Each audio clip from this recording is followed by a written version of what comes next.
retribución periódica que el patrono pague al trabajador. Llámese salario o sueldo, ese equivale a esa retribución. Lo encontramos el fundamento en el artículo 88 del Código de Trabajo. Recordemos que para el trabajador asalariado el salario es la única fuente principal de vida, ¿verdad? Por eso es de que, según el citado artículo, pues le da la categoría tiene un carácter alimenticio, ¿verdad? Por ello es que, de alguna manera, tiene preeminencia un embargo de esta naturaleza, al igual que lo relacionado a una pensión alimenticia.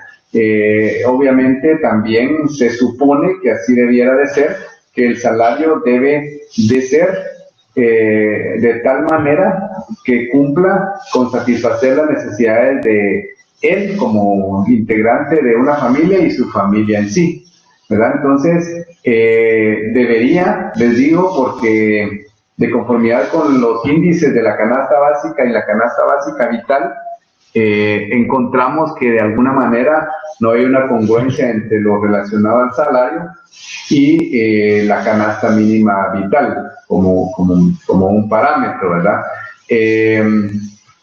Actualmente, para el año 2020, el salario diario que se ha fijado es de 90 quetzales con 16 centavos, que equivale a un aproximado de 11.27 quetzales la hora, ¿verdad? Para que consideremos lo de una hora ordinaria.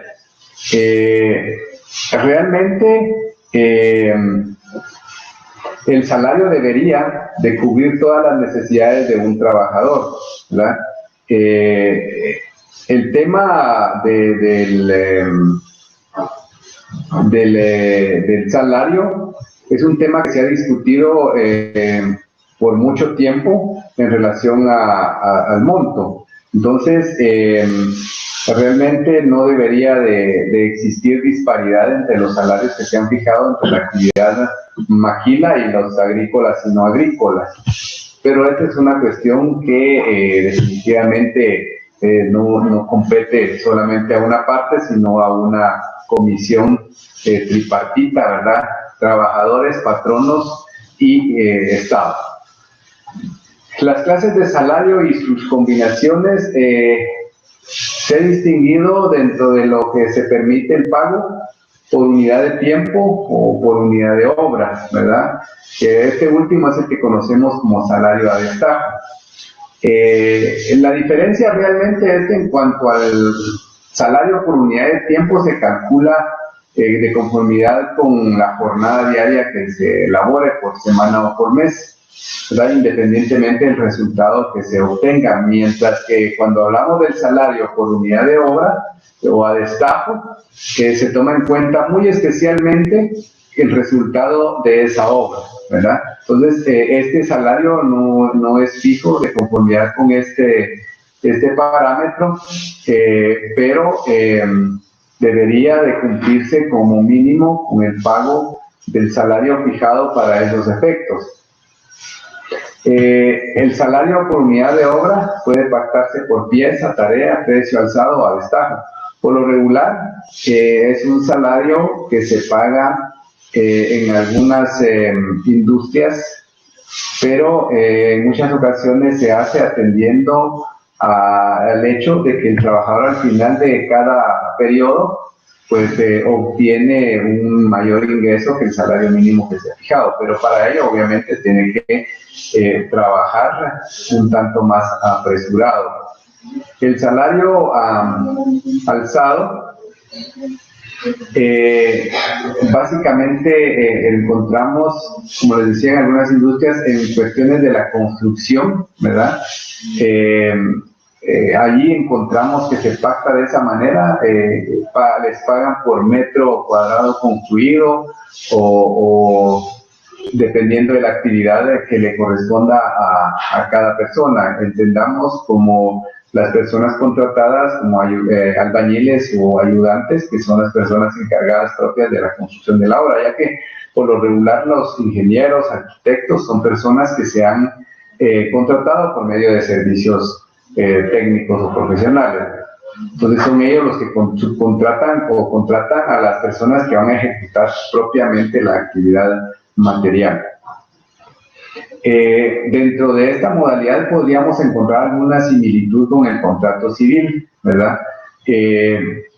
Dentro del contrato civil encontramos que cuando se da el caso de la contratación civil, el trabajador, o sea, la persona no solamente pone su fuerza, sino también los materiales, ¿verdad? Entonces, la diferencia está ahí, que cuando es de naturaleza laboral en cuanto a una obra, el trabajador pone solo su esfuerzo físico. Por ello es que dentro de la otra modalidad, es decir, la civil, la persona que va a realizar la obra también, aparte de su fuerza, pues pone el material o los materiales respectivos. Por ahí está la diferencia entre un contrato civil o de obra y un contrato laboral.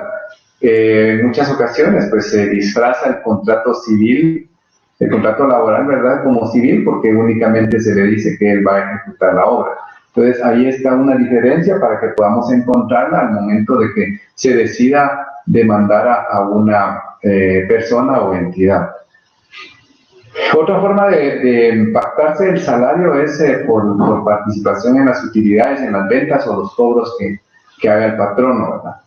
Debe de señalarse un monto quincenal, mensual, como les decía anteriormente, un salario mínimo que cubra el salario mínimo, y de ahí, pues, por lo regular lo hacen a través de metas que se fijan, ¿verdad? La liquidación definitiva de todas estas utilidades obviamente debe hacerse cada año, pero debe de pactarse pagos quincenales o mensuales, de tal manera que se cubra el salario mínimo y un poco más si es posible, porque atendiendo a la proyección que se haya hecho en la entidad. El salario en especie también está establecido, sin embargo recordemos que puede ser en alimentos, bienes, enseres, pero no puede ser más del 30% de salario. Esto lo encontramos en el artículo 90 del Código de Trabajo. Es decir, no puede pagarse salario en especie más allá de ese 30% que pueda equivaler al total del salario devengado. Hay garantías que protegen el salario. Por ejemplo, contra los abusos del patrono encontramos que el patrono tiene obligación de pagar salario en efectivo y se prohíbe el truck system o los vales, las fichas que en muchas ocasiones se utilizaban. Actualmente no he sabido de que se esté utilizando, al menos a nivel de ciudad, ese tipo de formas de pago, que consistía en entrega de fichas para canjear por ciertos productos que en muchas ocasiones se hacían en tiendas propias del patrono. Esto lo encontramos en el artículo 62, ¿verdad? Literal A, 92, párrafo segundo del Código de Trabajo. Esto es una forma de proteger el salario contra los abusos del patrono. El lugar de pago del salario, salvo que se haya convenido en forma diferente, debe ser el propio lugar en donde se ejecute el trabajo material o intelectual. Debe hacerse durante las horas de trabajo o una vez hayan concluido, pero eso significa inmediatamente a concluida la jornada laboral. Actualmente recordemos que la mayoría hacen pago de salario mediante acreditar en cuenta bancaria, y ello pues ha facilitado de alguna manera el pago del salario, facilitado tanto para el patrono como para el trabajador, porque va a disponer de esos fondos en su cuenta bancaria. Se prohíbe también que el salario se pueda pagar en lugares de recreo, expendios comerciales o bebidas alcohólicas u otras análogas, salvo que se trate de trabajadores que laboren en este tipo de establecimientos. Artículo 95 del Código de Trabajo. Ello con el objeto de evitar que el trabajador vaya a dilapidar su dinero haciendo transacciones inmediatamente en lugares en donde pues obviamente a la familia no le va a traer ningún beneficio. Ese es realmente el motivo de esta prohibición, porque lamentablemente hay personas que les gusta ese tipo de actividades, apuestas y todo eso, o ingerir bebidas alcohólicas, y hacerlo en lugares cercanos, en lugares en donde se den esas circunstancias, pues generaría de alguna manera que el trabajador se vea como que compelido a poder comparecer a esos lugares inmediatamente de recibir su salario.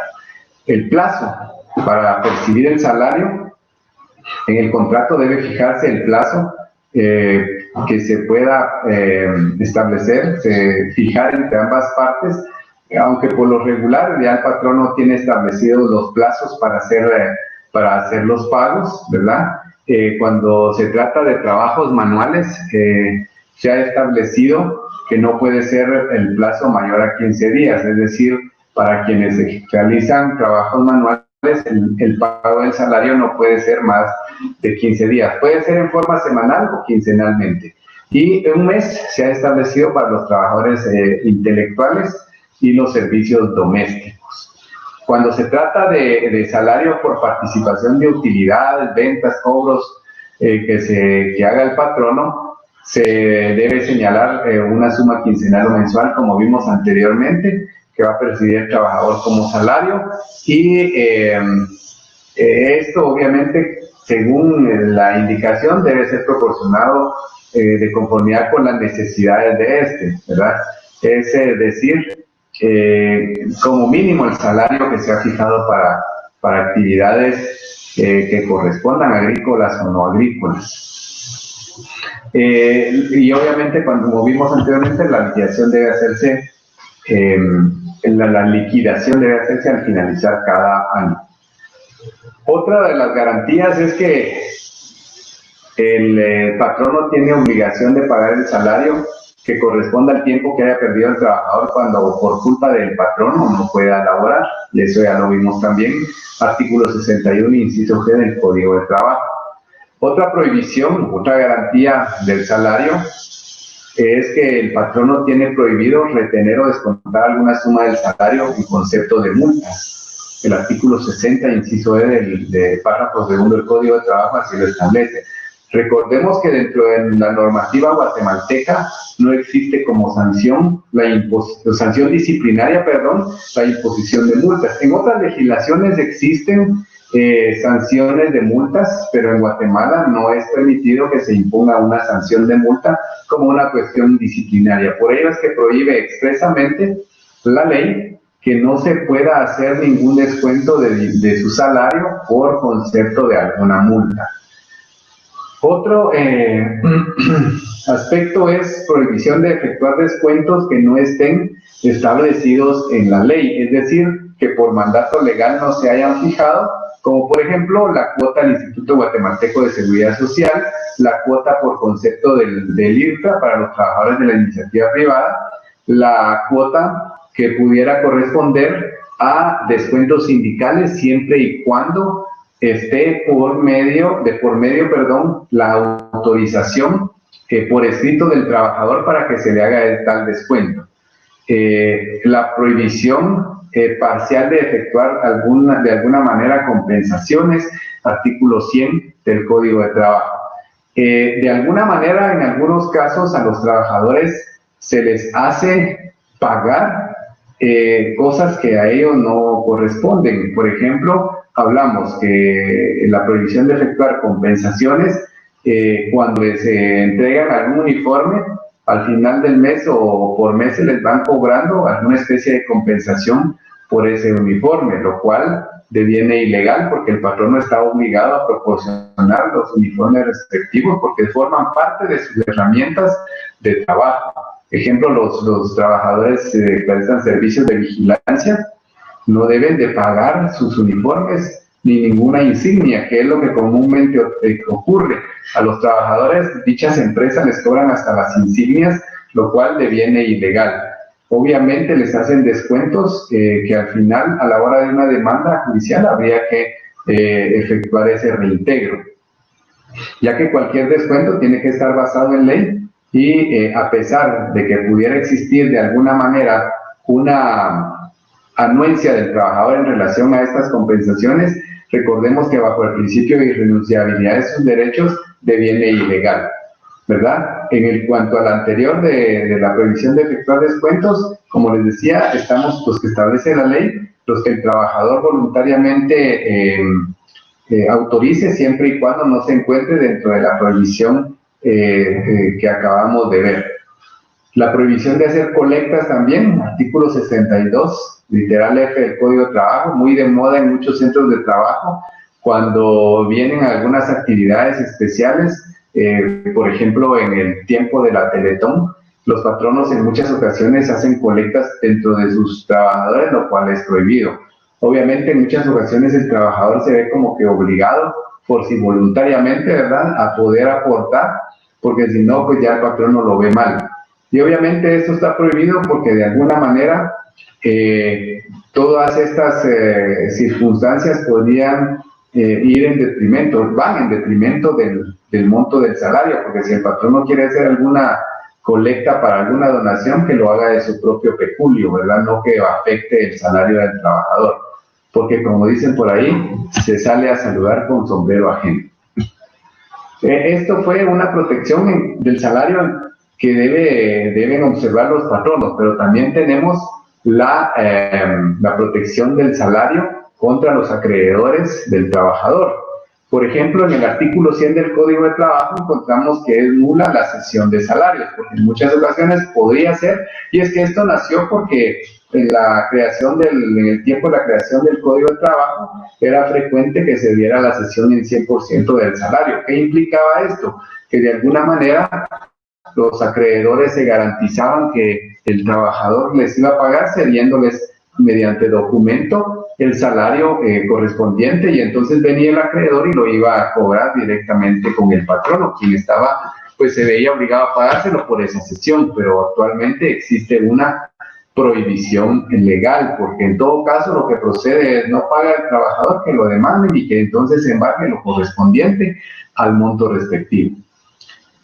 Hay una obligación, derivado de eso mismo también existe la obligación de que se pague el salario directamente al trabajador, artículo 94 del Código de Trabajo, no a través de intermediarios, porque a través de ello podría darse el fraude para poder despojar al trabajador de su salario. La inembargabilidad parcial del salario, artículo 96 y 97 del Código de Trabajo, recordemos que no se puede embargar más allá de un 35% cuando se dan deudas no alimentarias y hasta un 50% por deudas alimentarias. Entonces, esta es una protección especial en contra de los acreedores del salario. Protección del salario contra los acreedores del patrón. Artículo 101 del Código de Trabajo.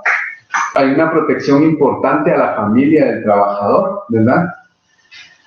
Protección a la mujer casada y a los hijos menores, a quienes definitivamente el derecho les asiste, conforme al artículo 97 y 100 del Código de Trabajo, porque es parte de las obligaciones del trabajador cumplir con su obligación alimentaria en cuanto a la familia.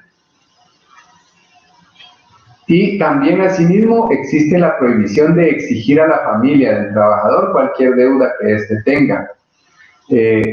También la protección especial contra los acreedores del patrono es que el salario corresponde a un patrimonio familiar. Hay una protección a las familias del trabajador que ha fallecido en el artículo 85 del Código de Trabajo y 102 inciso P de la Constitución Política de la República de Guatemala, en donde se establece la posibilidad del pago de las prestaciones que haya dejado pendiente el trabajador fallecido de cobrar en favor de su esposa conviviente y los hijos menores de edad que pudiera tener, a través de un incidente de declaratoria de beneficiarios post-mortem, para evitar precisamente que se vaya a tener la necesidad de instar un juicio sucesorio intestado, ¿verdad? Entonces, porque ello obviamente conllevaría mayores gastos en detrimento del salario. Entonces, aquí está la protección al salario, porque le permite a los familiares llevar un procedimiento mucho más sencillo en la vía laboral, porque es de conocimiento de los juzgados de trabajo, para los efectos de que se reconozca la calidad de beneficiarios a los familiares, mujer, esposa conviviente y los hijos menores de edad. El salario mínimo es una medida de protección al salario porque con ello se permite que de alguna manera no haya un juego de montos de salario por parte de los patronos y se cumpla como mínimo con lo que la normativa establece, aunque de alguna manera, como hemos venido viendo, hay formas en las cuales los patronos pretenden evadir esa obligación, amparados en muchas ocasiones en formalidades que la misma ley les permite, como por ejemplo podría ser el pacto de salario a destajo, en donde pues van quizá en muchas ocasiones pudiera considerarse que van a forzar al trabajador a recibir menos. Sin embargo, aún bajo esos límites o bajo esa forma de fijación del salario, encontramos que debe de cumplirse con el pago del salario mínimo, ¿verdad? La Comisión Nacional del Salario es la que se encarga de fijar el salario mensual, ¿verdad? Se supone que la fórmula bajo la cual la hacen es que se multiplica el salario diario por los 365 días del año y el resultado se divide en 12 meses. Entonces, esa es la forma en cómo se fija. Ahora, en la mayoría de países, pues, se ha fijado los salarios mínimos para evitar precisamente esa tergiversación del salario. El Código de Trabajo establece que todo trabajador tiene derecho a devengar un salario mínimo que cubra sus necesidades normales de orden material, moral y cultural y le permita satisfacer sus deberes como jefe de familia. Realmente esto se ha quedado en la letra muerta de la ley, por cuanto considero que no se llena, no se cumple con esos elementos mínimos que establece el Código. El convenio 131 de la OIT, que se refiere a la fijación de salarios mínimos, con especial referencia a los países en desarrollo, Guatemala es parte de este convenio, se indica que hay un sistema para fijar los salarios de todos los trabajadores. Ahora, los elementos que deben de tenerse en cuenta para determinar el nivel de estos salarios son, primeramente, las necesidades de los trabajadores y su familia,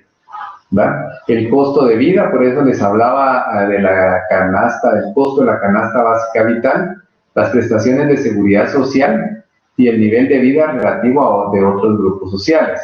Estos son aspectos que deben de tomarse, deben de tenerse en cuenta para la fijación. Ahora, normalmente el salario mínimo considero que ha sido decretado, porque realmente eso es lo que ha sido, bajo parámetros no sociales, no culturales, no económicos, sino bajo parámetros políticos y de conveniencia a una clase que obviamente ha sido dominante, como lo es la clase económica, y no con ello digo que sea la mayoría de patronos los que influyen en ello. Sin embargo, los grandes capitales son los que al final influyen, quienes tienen las mejores posibilidades de pagar. Sin embargo, lo que persiguen es obtener un mayor lucro.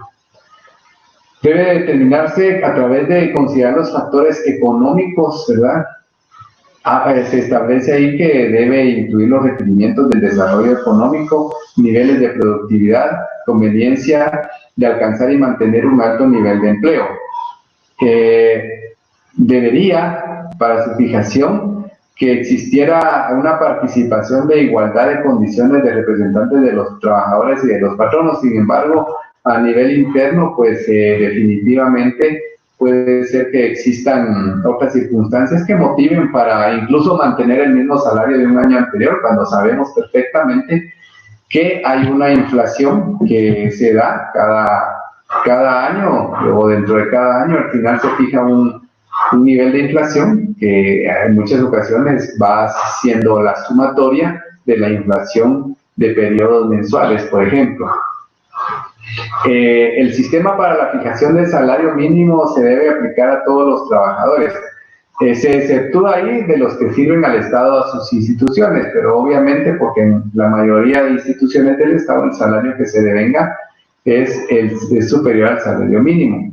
Y digo la mayoría porque aún existen, y por conocimiento propio dentro del mismo Estado, salarios inferiores al mínimo. Háblese del organismo ejecutivo, ¿verdad? Porque los otros organismos, como por ejemplo el legislativo, bien sabemos que tiene salarios superiores al mínimo, pero el ejecutivo aún en sus ministerios tienen salarios inferiores al mínimo, y no se diga muchas municipalidades del interior que también tienen salarios inferiores al mínimo. La normativa establece que debe hacerse anualmente el Acuerdo Gubernativo 776-94, es el que regula este extremo. Está dentro de este regulado y de igual manera en la normativa laboral lo relacionado a las comisiones paritarias de salarios mínimos, en donde las cuales, se integran por 2 patronos, 2 trabajadores sindicalizados y un inspector de trabajo. Estas rinden sus informes a la Comisión Nacional del Salario, que se supone que es un organismo técnico y consultivo de las mismas, y tiene a su cargo recabar estos informes para elevarlos al Ministerio de Trabajo y Previsión Social, en donde el Ejecutivo, por conducto de dicho ministerio, fija al final los salarios mínimos para cada actividad económica. Veamos entonces que para fundamentar la fijación del salario mínimo existen dictámenes, informes que se hacen llegar a esa Comisión Nacional del Salario y que se supone que es un organismo técnico y repito, para mi consideración muy personal, es técnico porque realmente cuestiones técnicas no se consideran para fijar el salario mínimo. Se consideran otras circunstancias, menos las que son obligación de la comisión fijar por intermedio del Ministerio de Trabajo y Previsión Social. Las ventajas económicas son parte del salario de un trabajador, o al menos de las prestaciones que debe percibir cuando las mismas existen, ¿verdad? Esta institución realmente es bien controversial a nivel judicial, ¿verdad? Porque recordemos que el artículo 90 del Código de Trabajo, en donde hace mención de las ventajas económicas, realmente hay una normativa bastante confusa, poco clara, ¿verdad? Realmente no establece una armonía entre las mismas normas y origina muchas discrepancias a nivel, en el nivel judicial. Forman parte del salario, como les decía anteriormente, es un conjunto o serie de beneficios o prestaciones no dinerarias, ¿verdad?, que el trabajador recibe a cambio y por causa de su trabajo. Es decir, en algún momento pueden determinarse como monetarias, sin embargo, cuando se reciben directamente tienen que ser no dinerarias. Sin embargo, sí, en alguna manera pasan a formar parte de ese salario porque debe hacerse una justipreciación de estas prestaciones, ¿verdad?, para los efectos de poder establecerla. Ha habido necesidad de que se recurra a la jurisprudencia y, por ejemplo, dentro de las circunstancias les voy a dar algunos ejemplos de que no se considera ventaja económica cuando está fijado, establecida en un pacto. No puede ser considerada ventaja económica cualquier beneficio que se haya otorgado al trabajador adicional a los que la ley ya establece. Por ejemplo, si hay alguna prestación no económica que se provea a los trabajadores por medio y que se haya, dado en forma generalizada, o se le dé a una gran mayoría de los trabajadores, a pesar de que no esté en un pacto, sino que haya sido una disposición del patrono, no puede ser considerada ventaja económica.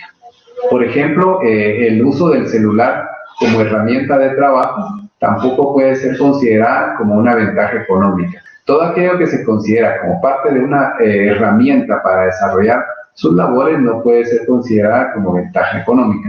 Por eso es que se ha establecido que es bien confusa la legislación en cuanto a las ventajas económicas. Un poco complicado demostrarlas, al igual que las horas extraordinarias.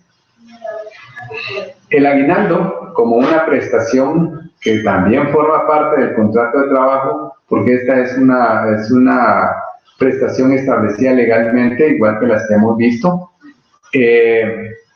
Deriva del idioma celta, de la palabra Guimau, que quiere decir un regalo del año nuevo.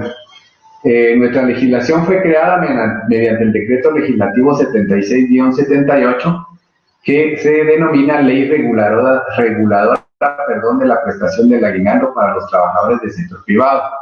Está la que corresponde al sector público, también en un decreto legislativo aparte, donde se indica que todo patrono está obligado a otorgar a sus trabajadores en forma anual el aguinaldo, ¿verdad?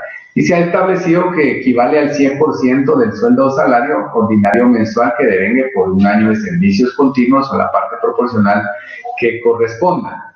Se señala que la forma de pagar será 50% en la primera quincena de diciembre y 50% en la segunda quincena del mes de enero. Bien, en cuanto a esta prestación, encontramos que debe ser el 100% de lo que el trabajador ha devengado durante el último año, que corresponde para estos efectos del 1 de diciembre de un año al 30 de noviembre del siguiente año. Para hacer el cálculo de esta prestación tenemos que hacer un promedio anual, no un promedio por 6 meses, sino que anual, porque así lo establece la normativa. Aunado a ello, dentro de esta consideración de promedio deberá de considerarse todo lo que haya devengado en concepto de horas extraordinarias, de comisiones, cualquier otro beneficio económico que haya percibido mensualmente el trabajador debe de calcularse o fijarse dentro del promedio para calcular el monto del aguinaldo.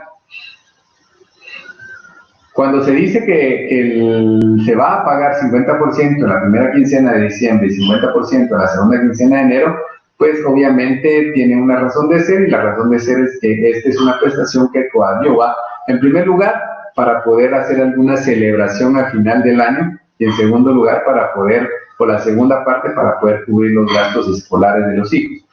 Esto no implica que el patrono no pudiera hacer el pago en diciembre en su totalidad. Pudiera ser que en la primera quincena de diciembre el patrono decida hacer el pago del 100% y está bien. Lo que no sería legal es que el patrono lo haga en su totalidad hasta el mes de enero, porque ahí sí estaríamos fuera del plazo y además no en ninguna manera beneficiaría al trabajador.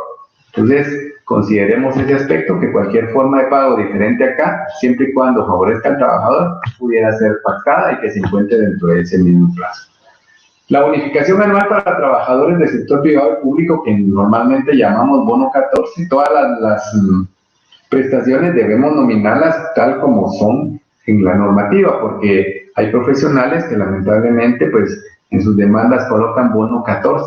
Eso, miren, existe la poca formalidad, sí, pero usemos las palabras técnicas, porque de eso se puede valer el patrono para oponer una excepción de demanda defectuosa, y pues obviamente habría que dar el trámite respectivo porque no la podemos rechazar, lo que conllevaría en muchas ocasiones el retardo del proceso por negligencia, por omisión o qué sé yo, de quien ha redactado una demanda. Por ello es que es necesario que la fijemos tal como está nominada en la normativa.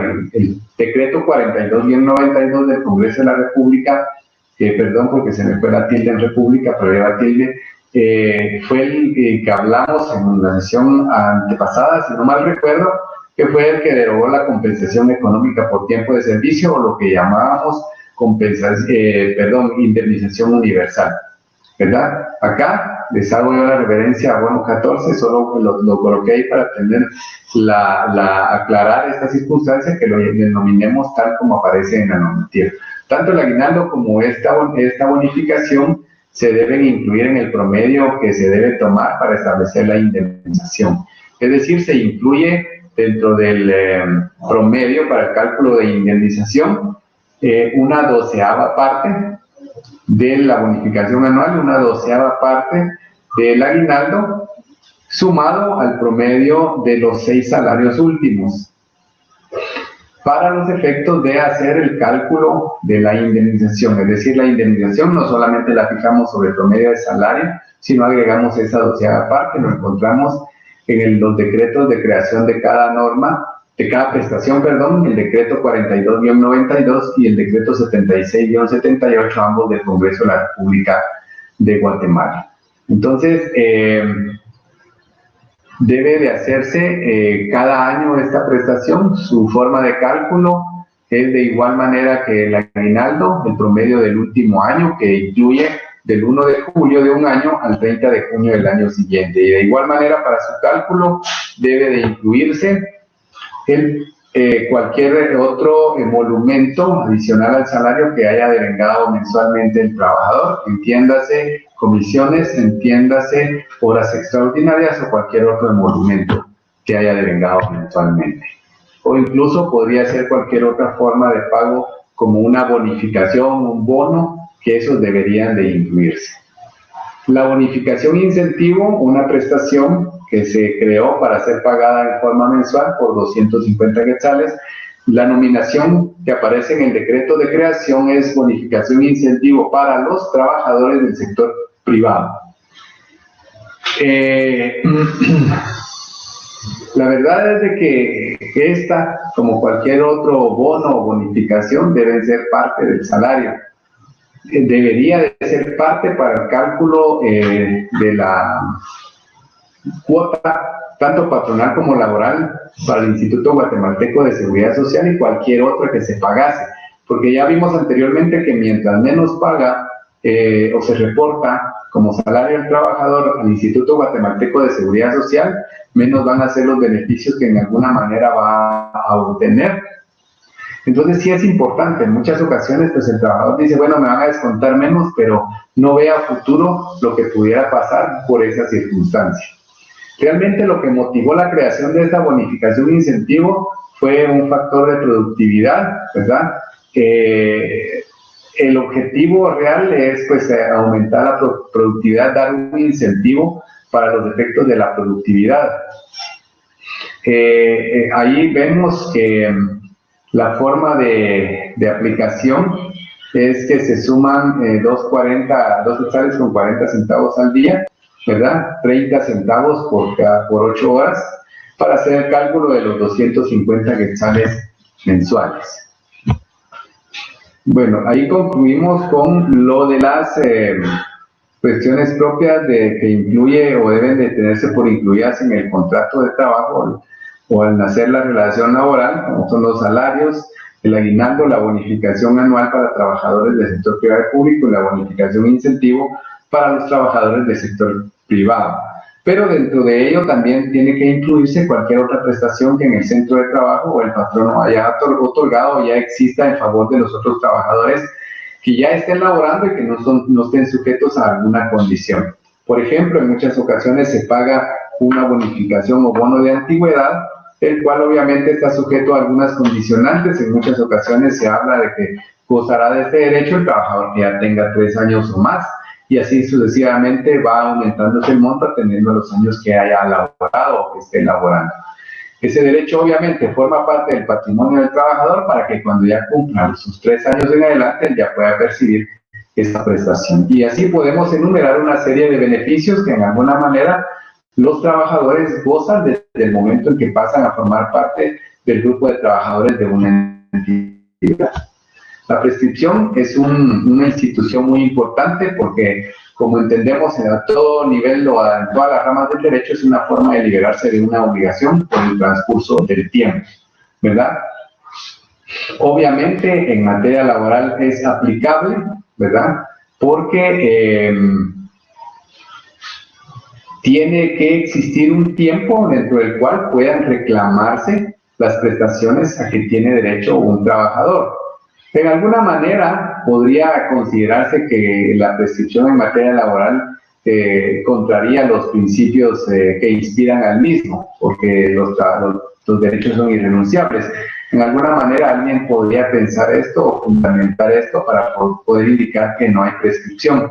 Sin embargo, realmente no podemos dejar abiertos los derechos para cuando las personas quieran hacerlos valer, porque tiene que existir un orden jurídico, ¿verdad? Darle certeza, darle seguridad, darle firmeza a los procedimientos y a los actos tanto de la administración pública como de la materia judicial. En el artículo 258 del Código de Trabajo encontramos que se define la prescripción, ¿verdad? Y ya vimos esa definición como consecuencia o como producto del transcurso del tiempo. Entonces encontramos esa base jurídica y encontramos dentro de las clases de la prescripción, las que ya conocemos, ¿verdad?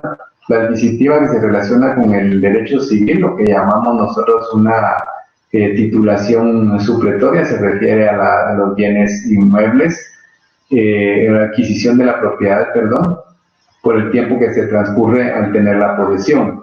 Y la negativa, que es la que nos permite liberar de una obligación, es una institución generalizada en las ramas del derecho, como veíamos, el derecho laboral. Cumple o cabe esta institución para darle certeza y estabilidad en las relaciones humanas.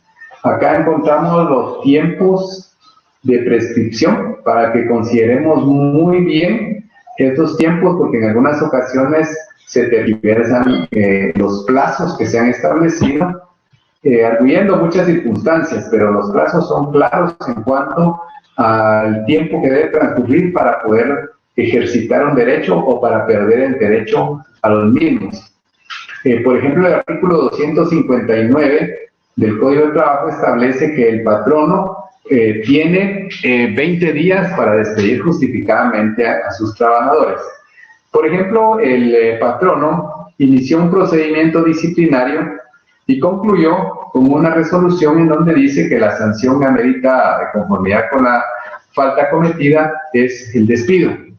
A partir del momento en que se le notifica al trabajador, a partir de ahí tiene 20 días el patrono para ejecutar ese despido. Es decir, una vez esté firme esa resolución, porque si está sujeta a algún recurso, pues hasta que se resuelvan todos los recursos, a partir de ahí tiene derecho el patrono dentro de los 20 días siguientes para ejecutar ese despido. Si por alguna circunstancia transcurrió 21 días o más, ese despido ya no puede ejecutarse, porque entonces ya vendría en un despido ilegal, porque se está promoviendo el despido fuera del plazo que la ley le permite al patrón. O también este plazo ocurre cuando necesita una autorización judicial. El patrono, el plazo corre a partir de la firmeza de esa decisión judicial que le autoriza para despedir a un trabajador. Si no lo cumple dentro de los 20 días, entonces ya no puede ejecutar. Dentro de los 20 días también el patrono debe de iniciar cualquier procedimiento disciplinario de sus faltas, de las faltas de trabajo que se hayan cometido. Es decir, si un patrono establece que un trabajador cometió una falta disciplinaria y que debió de haber iniciado procedimiento administrativo disciplinario y lo hace en el día 21, ese procedimiento ya no tiene razón de ser. Ya no puede iniciarse porque él tenía 20 días para iniciar un procedimiento disciplinario. Dentro del artículo 261 del Código de Trabajo,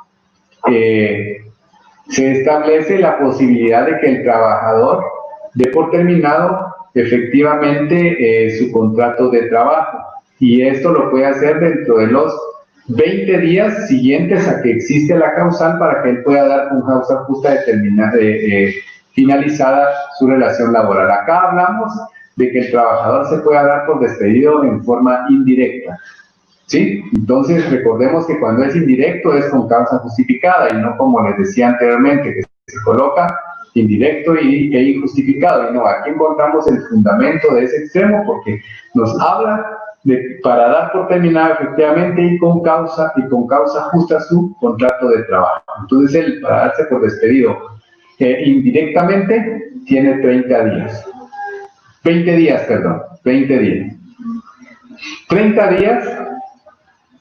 tiene el trabajador, de conformidad con el artículo 260 del Código de Trabajo, para poder reclamar contra su patrono por un despido. ¿Qué significa esto?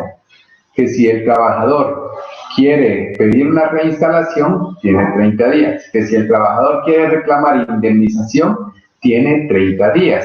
porque acá se circunscribe específicamente a la razón del despido, es decir, 30 días para reclamar indemnización que conllevaría como consecuencia daños y perjuicios y costas judiciales, y a la par de ello podría ser una reinstalación, pero eso es exclusivamente para esta prestación o para la reinstalación.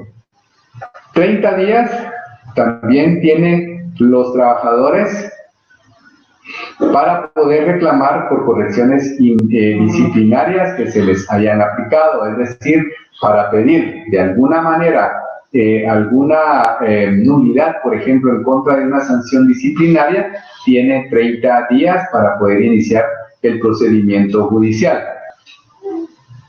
Dentro de los 30 días también cabe los derechos de los patronos para reclamar contra sus trabajadores que se retiren injustificadamente de su puesto.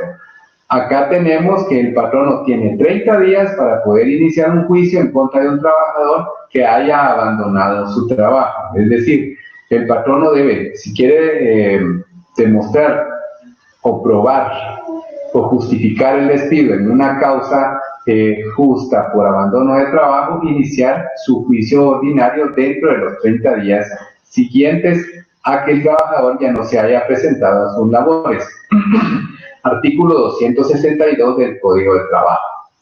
Y es que aquí es menester que, por ejemplo, se considere lo siguiente. Muchas veces el patrono viene y cuando lo demanda el trabajador por sus prestaciones laborales, puede ocurrir dos circunstancias.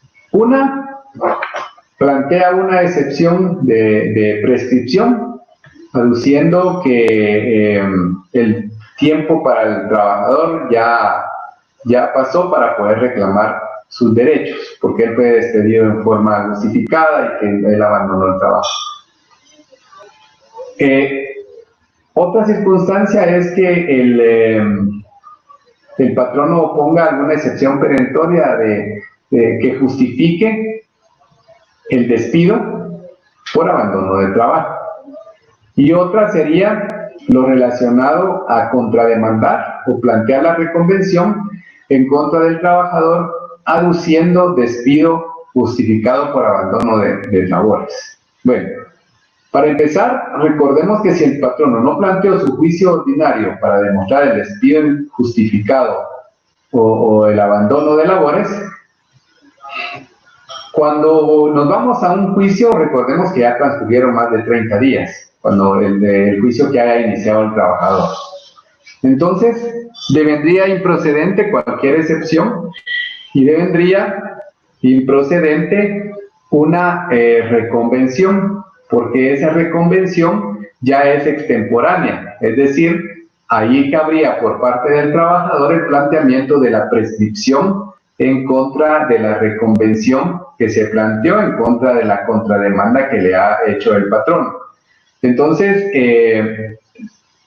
estos son elementos a considerar bien importantes, porque no puede venir el patrono a pretender demostrar en un juicio que inició el trabajador, pasado estos 30 días, que hubo un abandono de labores. Prescribe en 4 meses todos los derechos que provienen directamente de los contratos de trabajo, pactos colectivos de convenio o convenios de trabajo que sean de aplicación general o el reglamento interior de trabajo. Es decir, si existe algún derecho que provenga del contrato, del pacto o de los convenios colectivos de trabajo o del reglamento interior de trabajo, según el artículo 263 del Código de Trabajo, prescriben en 4 meses. Dentro de las peticiones muchas veces se hacen de prestaciones que están contenidas en los pactos o convenios de trabajo o adicionales en el contrato, y se hacen dentro del parámetro que establece la normativa. Sin embargo, en muchas ocasiones se alega que debió de haberse hecho dentro de los 30 días. Pero acá tenemos que jurídicamente se puede dentro de los 4 meses siguientes.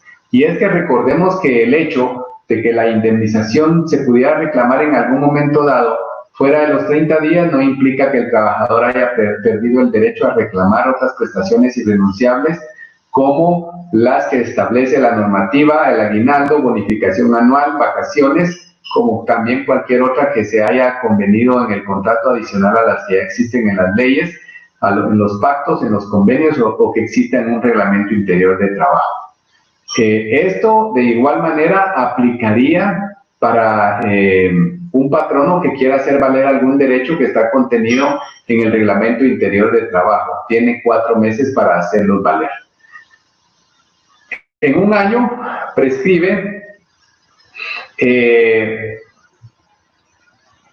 cuando el trabajador, en un año puede plantear su requerimiento o su demanda del patrono para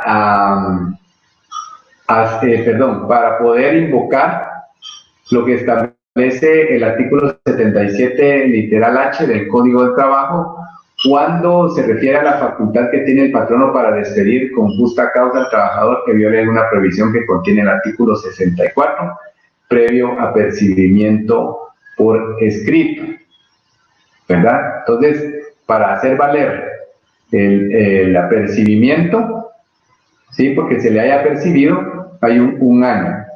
Si se incumple ese apercibimiento, es decir, el día de hoy, 9 de julio del año 2020, yo le hago un apercibimiento a un trabajador que si continúa con ciertas acciones o actitudes, yo voy a imponerle o será meritorio el inicio o la imposición de tal sanción. Entonces, en ese caso, si vengo yo y pretendo el 20 de julio del año 2021 ejecutarlo, ya estoy fuera de plazo. Recordemos que los plazos se cumplen en la víspera, es decir, tendría yo hasta el 8 de julio para poder hacer efectivo ese apercibimiento.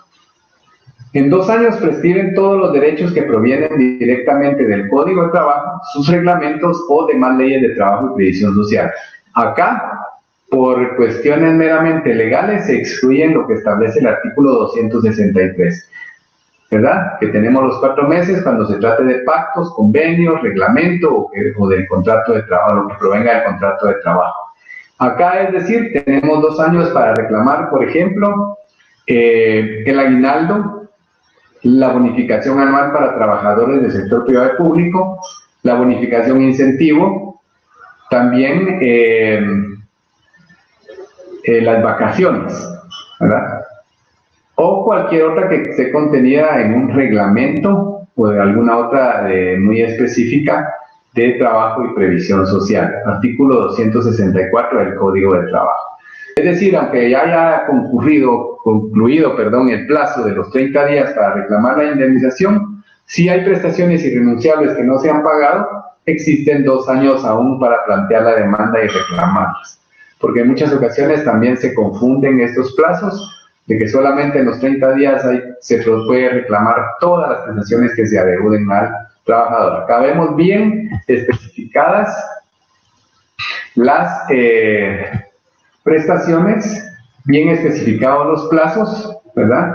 Y hay un plazo bien amplio para la prescripción de las prestaciones irrenunciables que no estén contenidas en pactos o en convenios o reglamentos o contratos de trabajo, para poder reclamarlas. Esto precisamente por atendiendo un tanto a la irrenunciabilidad de los derechos, el plazo es bastante amplio, porque en muchas ocasiones el trabajador por su condición en la que se encuentra al finalizar una relación laboral, ya sea porque ha obtenido un nuevo empleo en donde no le es permitido que pueda de alguna manera estar solicitando permisos, el trabajador muchas veces prefiere no demandar, pero tiene 2 años para hacerlo.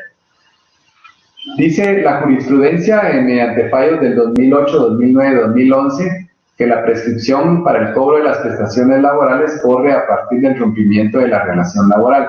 Y es que ese era un problema recurrente porque se consideraba que como le debían aguinaldo de hacía 5 años, eso ya habían prescrito. Y de hecho todavía algunos litigantes promueven excepciones de prescripción indicando que las prestaciones que se deben de atrás de 2 años ya no deben de pagársele porque ya prescribieron. Entonces la jurisprudencia ha hecho esta relación, atendiendo al hecho que dice esta jurisprudencia que podría ser que si el trabajador reclamase dentro de esos plazos que no se le han pagado y aún vigente en la relación laboral, lo más probable es que puedan existir represalias en su contra. Entonces, para darle garantía al principio de la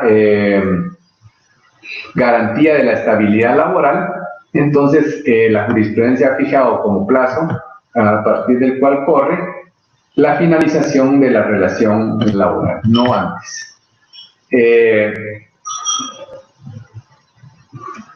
En el caso de los renglones 029, 189, también encontramos que se ha fijado como parámetro para la prescripción de las prestaciones laborales desde el momento en que se reconoce la relación laboral y se declara nula cualquier otra relación que haya existido.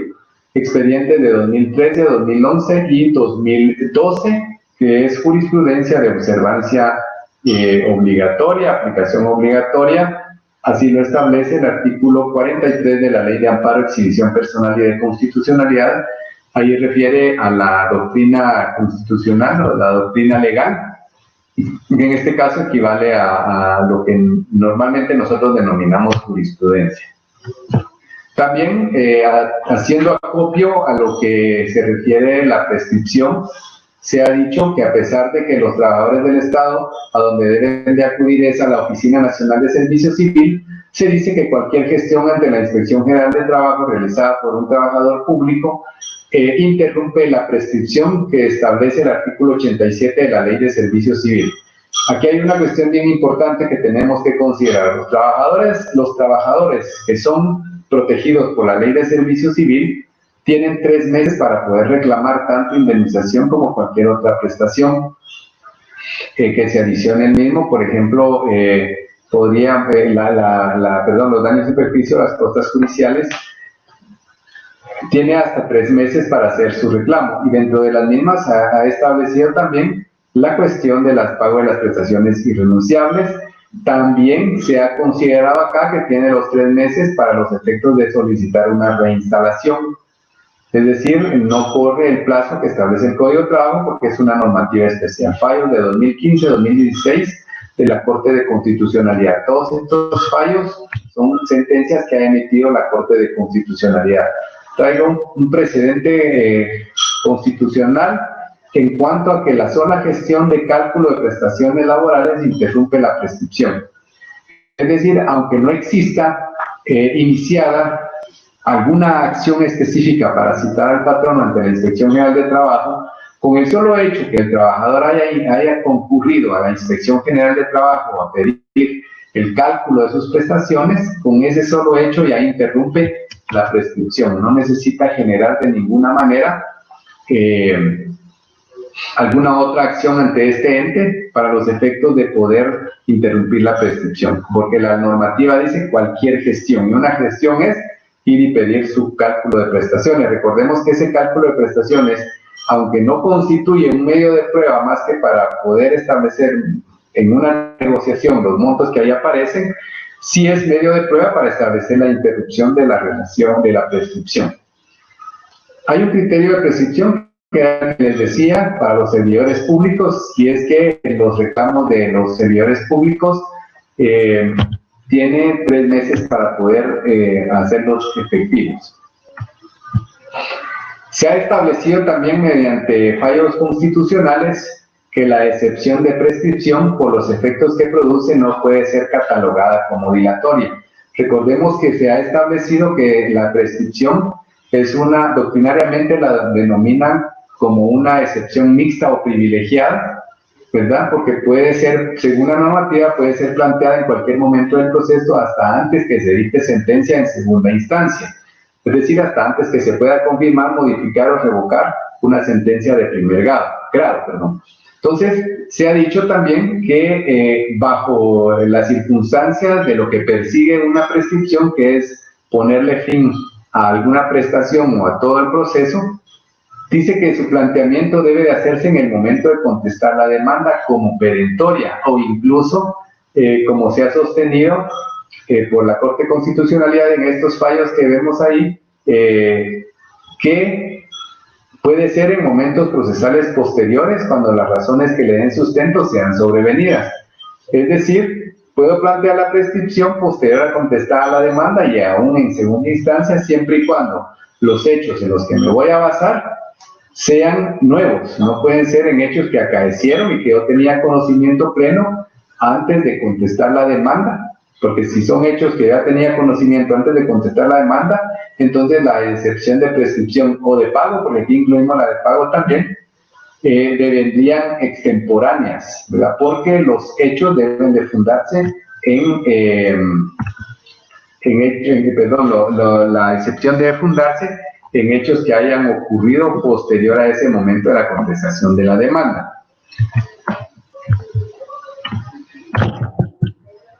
Dentro de los fallos que tenemos en relación a recordemos que la Policía Nacional Civil se ha establecido que forman parte del servicio exento y no sujetos a las disposiciones de la Ley de Servicio Civil. Eso lo encontramos en el artículo 32, inciso 11, en donde se ha dicho que ante esta circunstancia, porque no hay una ley específica que nos establezca lo relacionado a la prescripción para los agentes o los cuerpos que pertenecen a los cuerpos de seguridad, entonces, como no están sujetos a ello, se ha indicado que hay dos, digamos, lo más nuevo es que debe aplicarse la condición más favorable, ¿verdad? Es decir, que se habla del artículo 264 del Código de Trabajo para prestaciones irrenunciables. Estos son los fallos de 2017. Sin embargo, en 2008, 12 y 14 existía jurisprudencia en cuanto a que habría que aplicar los 3 meses de la Ley de Servicio Civil, por la misma circunstancia. Sin embargo, por la ley más favorable, el principio, el indubio pro operario, existe la corriente actual que debe aplicarse el artículo 264 del Código de Trabajo en cuanto a prestaciones irrenunciables se refiere, ya no solamente los 3 meses. Para pedir la reinstalación del trabajador del Estado despedido sin autorización judicial, corre la misma suerte el artículo 87 de la Ley de Servicio Civil, conforme al artículo 108 constitucional, es decir, 3 meses. Hay un fallo de 2016. Quise traer este fallo porque acá hay una cuestión bien importante. Dice la argumentación, y esto se refiere a la prescripción que corre desde la comisión de la falta. Se ha establecido que para dar certeza jurídica y legalidad en relación a este extremo, se ha dado una solución, digamos, a esta interpretación conforme el artículo 10 de la Ley del Organismo Judicial, que establece las normas de interpretación. Se establece que la falta, decía ahí, es improcedente porque esta en efecto ya prescribió, no habiéndose determinado ninguna acción o acto que la interrumpiera. Y esto es porque acá resguarda el derecho del momento de la comisión de la falta, es a partir de ahí que el patrono tiene para poder iniciar el procedimiento disciplinario.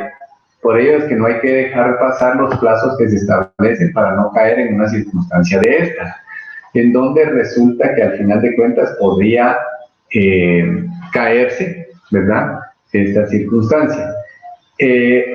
Acá hay otra cuestión en relación a las vacaciones, en relación a que, por ejemplo, en cuanto a los trabajadores del Estado, el artículo 52 del reglamento de la Ley de Servicio Civil establece que las vacaciones no son acumulables, al igual que el 136 del Código de Trabajo, y que no son compensables en dinero, y que al finalizar la relación laboral, en el caso de los trabajadores del Estado y el reglamento de la Ley de Servicio Civil establece que se reconocería o se reconocerá hasta un máximo de 2 años.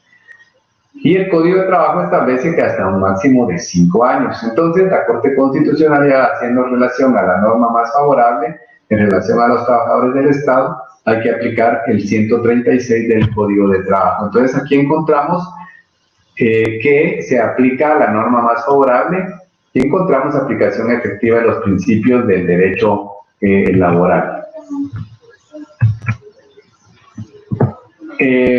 Acá hacemos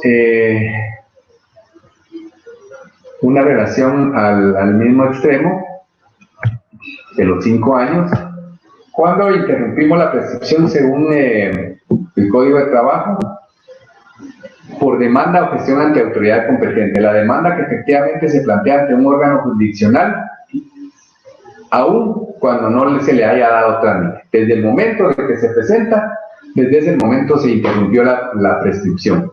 No es hasta que se le dé trámite, sino desde que se presenta. Si se emite una resolución en donde se le impone un previo o varios previos por no cumplir los requisitos, no importa. Se interrumpió la prescripción desde el momento en que se planteó. Este ha sido un problema porque en muchas ocasiones el trabajador deja la demanda ahí y nunca cumple con los previos, y eso ha generado obviamente que de alguna manera se afecte al patrón. ¿Por qué? Por ejemplo, si se plantea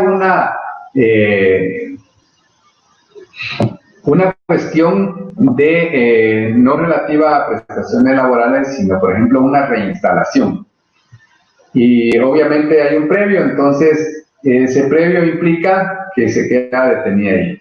Y recordemos que una de las circunstancias que debe de cumplir el patrono es pagar los salarios caídos que haya dejado de pagarle desde que lo despidió hasta que lo reinstale. Y si al trabajador se le ocurre dar 2 o 3 años la demanda, no se le puede obligar a que cumpla los previos, sino que ha de seguir corriendo todo ese tiempo para que se los paguen. Entonces ese es un riesgo.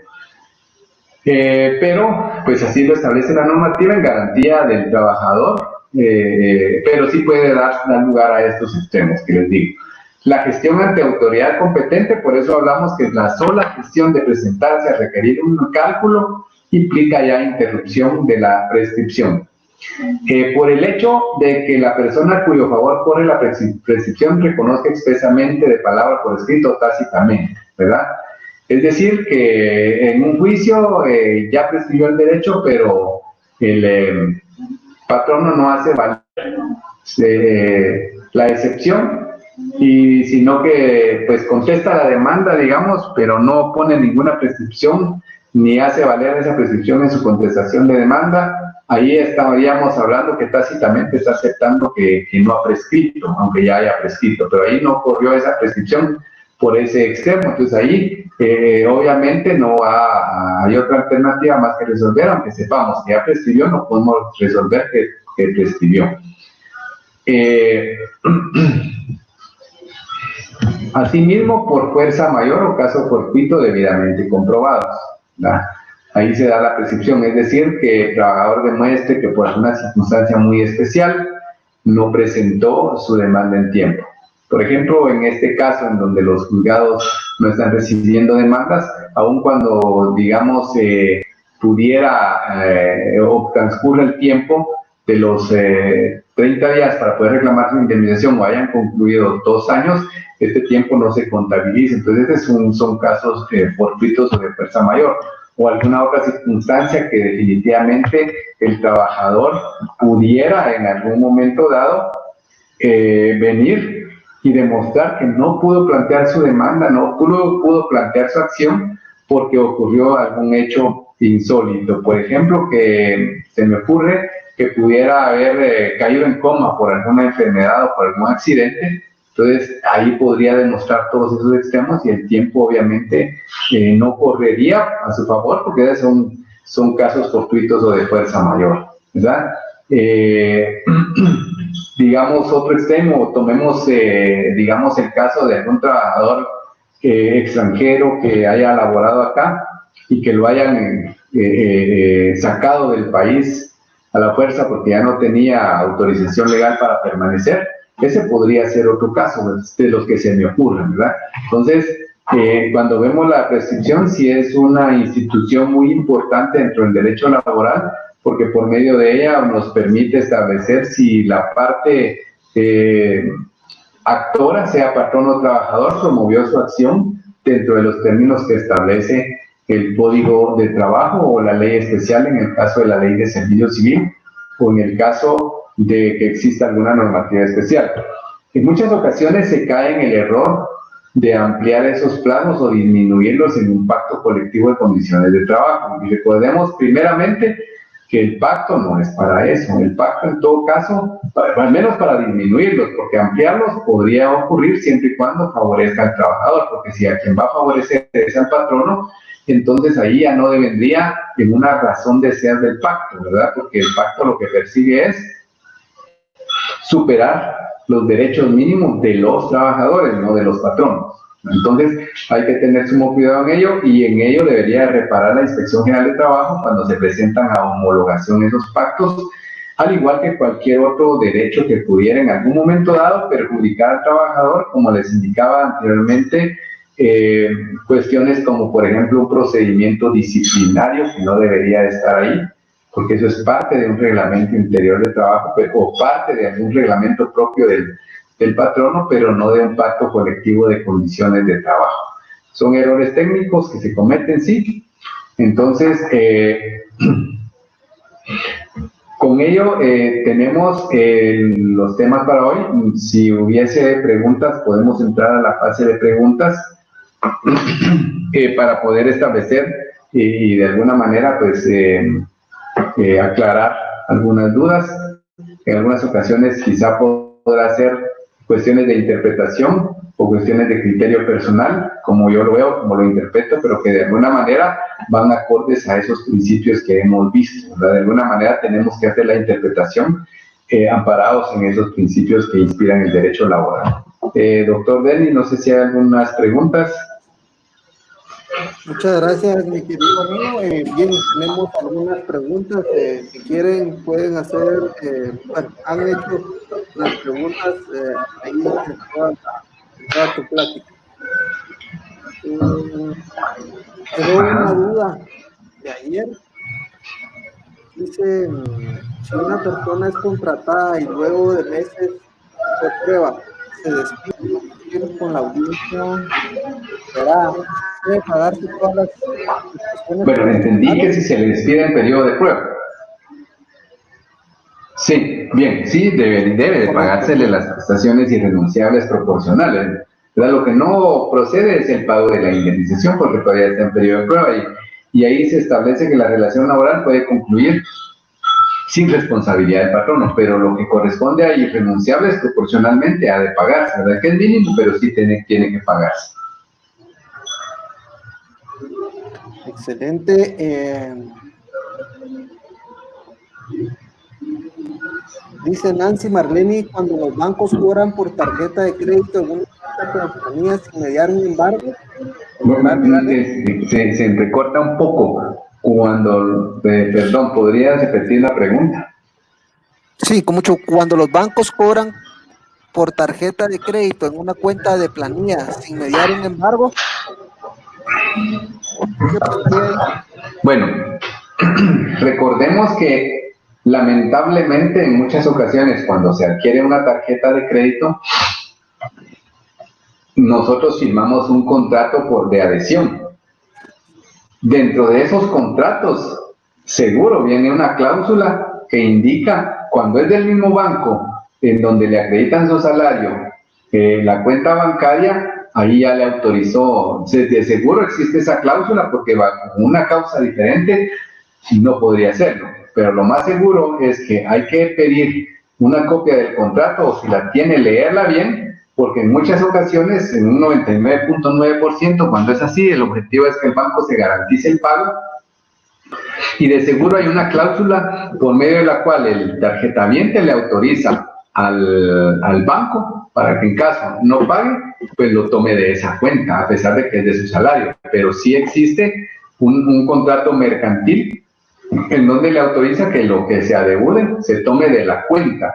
No, digamos, no lo hacen como tomarlo del salario, sino del dinero que posea en la cuenta bancaria, ¿verdad? Por ello es que que lo hacen, pero si existe, por lo regular existe esa cláusula y por ello es que lo hacen. Si no existiera una cláusula así, es ilegal. Correcto. Hilda indica, es legal que el Estado no se declare vacante el establecimiento impuesto hasta que la familia sí o finiquite el reintegro de salud del salario pendiente. Que si es lícito o es legal que se declare vacante hasta que se haga eso. Ajá. ¿Así entendí? Así Bueno, recordemos que dentro de la administración pública pues hay normas de presupuesto, hay una variedad de normas que hay que cumplir, ¿verdad? Recordemos que ahí pues la cuestión del dinero es muy, se maneja en forma muy especial y entonces pues el patrono tiene la facultad de declarar vacante una plaza cuando él quiera, ¿verdad? O sea, no es una obligación del patrono declarar la vacante. Y él puede decir, bueno, como sucede en muchas ocasiones, la congelo, la anulo o la declaro vacante en cualquier momento. Pero el momento el patrono lo decide. Excelente. Es legal que el Estado no haya. Es legal que los bancos concedan créditos como anticipos a salarios. Es opcional para que se pueda tomar decisión a gastar sin necesidad. Bueno, ahí medio que escuché porque sí se oye un poco lejano, pero por lo que escuché, sí. Lo que pasa es de que ahí pasa a ser un contrato bancario mercantil entre el trabajador, que en ese momento ya no actúa como trabajador porque no es un trabajador del banco, sino como una persona independiente. Entonces, el trabajador ahí, como persona, está en libertad de decidir si hace o no, o si contrata o no un servicio, porque podríamos considerar un servicio que está prestando una entidad bancaria. Excelente. ¿Puede el patrón despedir cuando exista una relación de pareja dentro de la empresa con ambos equipos en distintos apartamentos, pero el dueño es en el mismo? Bueno, recordemos que hay políticas propias de cada empresa y recordemos que hay reglamentaciones incluso dentro del Estado. Dentro del Estado pues está prohibido que laboren en un mismo centro de trabajo. Dentro de la iniciativa privada, si existe una norma que indica que no pueden trabajar en la misma empresa, aunque en centro diferente, no importando si es en centro diferente, sino en la misma empresa, pues es una normativa que ha impuesto el patrón. Y recordemos que los alcanza, aun cuando ya estén laborando pues digamos, lleven a una relación de esposos o de una convivencia, ¿verdad?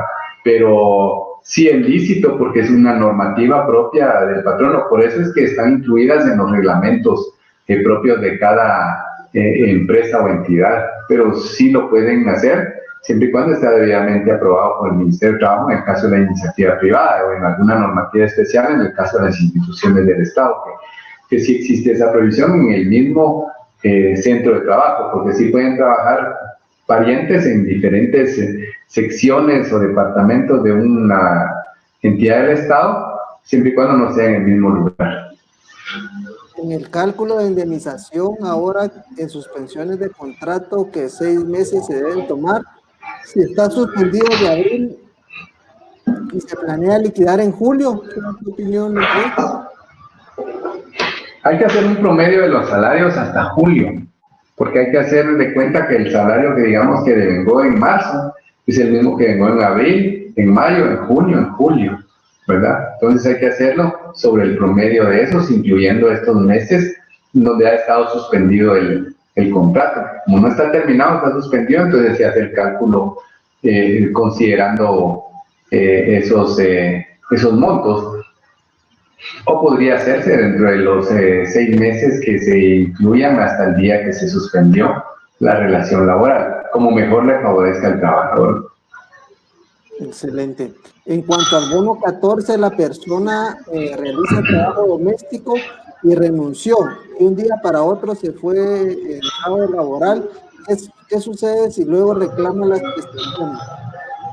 Tiene derecho, si no se las han pagado, tiene derecho al pago, porque El trabajador doméstico está contemplado dentro de los salarios mínimos que debe pagar todo patrono, dentro de la categoría de los trabajadores no agrícolas, ¿verdad?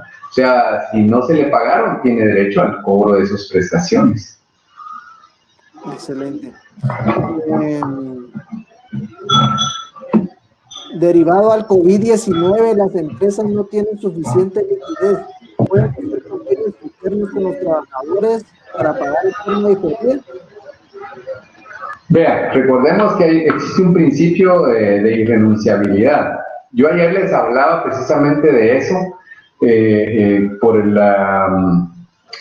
el comunicado que sacó el Ministerio de Trabajo y aquello de presentar una declaración jurada que el patrono no tiene. Aun cuando el trabajador firmara un convenio interno es nulo, porque no existe una norma que le permita al patrono hacer convenios de esa naturaleza. Entonces, si el trabajador puede firmarlo, si el patrono pues quedarse satisfecho con la firma, pero si el trabajador quiere lo va a ir a reclamar. Obviamente en forma judicial, si terminase la relación laboral, ese convenio, digamos, no tiene ninguna validez. Excelente. En algunos reglamentos de entidades descentralizadas se ha establecido que el derecho del patrón para despedir justificadamente a los trabajadores, sancionar sus infracciones prescriben en 30 días. Desde que se dio la causa de terminación del contrato, en su caso desde que fueron comunicados a cierta dependencia, los hechos que tuvieron lugar a la corrección. ¿Esto entonces sería nulo? No, porque recordemos que ahí las instituciones autónomas, semiautónomas, descentralizadas, tienen la facultad de emitir sus propias normativas. Y no están, mientras tengan una disposición normativa propia, no están sujetas a los plazos que establece el Código de Trabajo, ¿verdad? Por ejemplo, encontramos lo que la Ley de Servicio Civil establece en cuanto a los 3 meses para reclamar para personas del Ejecutivo que sí están amparadas bajo esta ley, 3 meses incluso para reclamar prestaciones irrenunciables. Ha dejado la jurisprudencia fuera los de PNC, que ellos tendrían 2 años para reclamar. Considero que por el principio de igualdad podría ir en aplicación esta normativa. Sin embargo, en el caso de esas entidades que tienen facultad para emitir su propia normativa, habría que ver la posibilidad de si ese reglamento podría ser declarado inconstitucional. Pero mientras esté vigente, hay que aplicar. Excelente. Buenas tardes, dice Diana. El día de hoy el ministro nuevo de Trabajo explicó cómo sería el cálculo del bono 14, en los que han recibido bono de protección del empleo por suspensión laboral. Según lo que él expresó, debería ser recibido de forma proporcional y que los meses pagados por el Estado no deben de ser tomados en cuenta, ya que el salario fue pagado por el Estado. Según lo expresado hoy por el ministro, está sancionado a la hora que el trabajador se queje por el cálculo y el pago recibido. No, lo que pasa es de que el ministro puede decir muchas cosas, el ministro no puede disponer la forma porque él no es superior a la ley. ¿Qué dice la normativa específica? Que es una ley de carácter ordinario. No puede él modificarla por una disposición propia, por un acuerdo gubernativo. Y como les decía ayer, para mí no puede ni siquiera modificarla ahorita el Congreso para el pago de este año. El Congreso podrá modificar para el próximo año, pero aún ahí, esa modificación, si se hace en detrimento de los derechos del trabajador, puede ser inconstitucional también. Entonces, diga lo que diga el ministro, con el respeto que me pueda merecer y con los conocimientos o pocos o muchos jurídicos que pueda tener, si conoce realmente la materia laboral, por alguna razón está ahí. Pero si está ahí y está cometiendo esas atrocidades, yo considero personal que eso es ilegal, porque él no puede disponer por sí mismo una cuestión diferente a lo que establece la ley. O sea, lo que pagó el Estado no es un salario, lo que pagó el Estado no es un sueldo, porque lo que está dando es una especie de bono estatal que no equipara al salario de ninguna manera. Entonces, el promedio sobre el cual debe de considerarse o fijarse la bonificación anual para este año es de los 6 meses de salario que se ha fijado, que es lo que venía ganando el trabajador. de ninguna manera puede impedírsele al trabajador que vaya, o impedírsele que vaya a hacer valer algún derecho si no le pagan de conformidad con la ley. Muchas gracias. Dice, si un trabajador fue despedido en noviembre en el Estado, pero esta institución tenía pendiente una resolución que ampara planteada por el sindicato trabajador, ¿cuánto tiempo podrá pedir instalación? Bueno, recordemos que los plazos están interrumpidos para cuestiones de poder reclamar, pero si es del Estado tendrá los 3 meses a partir de que se habiliten los plazos. Si no hay una normativa especial, pues si es del Ejecutivo, por ejemplo, de los que no están exentos a la aplicación de la ley de servicios civil, tendrían que ser los 3 meses. Dice, excelente. ¿Se puede solicitar la reinstalación mediante un incidente si se ha iniciado previamente un juicio ordinario de reinstalación? Asimismo, ha transcurrido 3 años de su despido. No, es que recordemos algo. Primero que el caso de reinstalación mediante incidente o mediante ordinario, eso va a depender, por ejemplo, si existe un juicio colectivo, un proceso colectivo de carácter económico, social, en donde hay prevenciones al momento del despido, es dentro de ese colectivo en donde debe de plantearse la reinstalación por medio de una cuestión incidental o una diligencia de reinstalación como comúnmente se le llama, pero también tiene que estar al plazo que establece la ley. Pero si, por ejemplo, cuando fue despedido no existían prevenciones y por eso inició el ordinario, tiene que concluir el ordinario, porque esas prevenciones no le van a aplicar a él, porque en ese tiempo que lo despidieron no existían prevenciones. Entonces, hay que ver esos elementos, hay que ver la cuestión temporal, si en el momento del despido existían o no prevenciones para poder ir y plantear una diligencia de reinstalación, y si no existían, pues continuar con el ordinario. Excelente. ¿Las amonestaciones escritas prescriben? Para su emisión sí tienen que prescribir, porque recordemos que las amonestaciones por escrito son sanciones que el patrono puede imponer. Tiene los 20 días para poder imponerlas o ejecutarlas. ¿Los bonos que un patrón de un trabajador se pueden tomar como una ventaja económica? No, porque si se los paga a todos los trabajadores no es una ventaja. Eso es parte del salario. Si es un bono mensual, forma parte del salario, ¿verdad? Entonces, para el cálculo de indemnización debe de hacerse en base al salario, digamos, nominal más la cantidad del bono. Bueno, hemos llegado al final de esta jornada. Hay algunas preguntas que quedaron pendientes, pero te las voy a hacer llegar en video link para que las analices y en la próxima sesión las podamos dar. Para mí ha sido un gusto, compañero, que tengan una feliz noche. Muchas gracias. Igualmente a ti, Lix, te dejo en el uso de la palabra para que te puedas despedir de tu público. Muy bien, muchas gracias por su atención. Las preguntas creo que son importantes porque nos permiten aclarar de mejor manera lo que hemos estado hablando. Todas las preguntas muy importantes, muy interesantes. Gracias por su atención, que pasen feliz noche y hasta la próxima.